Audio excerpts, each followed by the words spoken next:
राहुल गांधींनी FTII मध्ये जाऊन विद्यार्थ्यांना दिला पाठिंबा। सरकारची विचारसरणी मीडियोक्रिटीला उत्तेजन देत असल्याचा केला आरोप।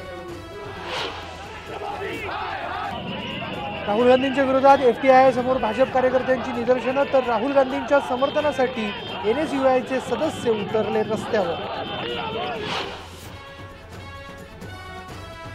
मराठवाड्यातल्या दुष्काळावर विधानसभेत चर्चा। मराठवाड्यावरचा अन्याय दूर करण्याची मराठवाड्याच्या आमदारांची मागणी।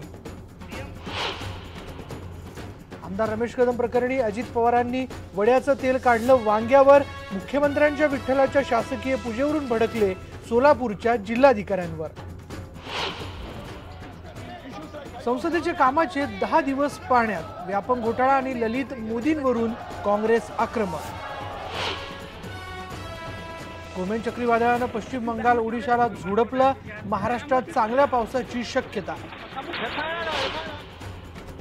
उंदरानं केला एअर इंडियाच्या प्रवाशांचा खोळंबा। दिल्लीहून मिलानला जाणारं एअर इंडियाचं विमान 4 तासांच्या उड्डाणानंतर दिल्लीला परतलं। आणि शिर्डीमध्ये गुरुपौर्णिमेचा उत्साह। साईबाबांच्या दर्शनासाठी भाविकांची मोठी गर्दी।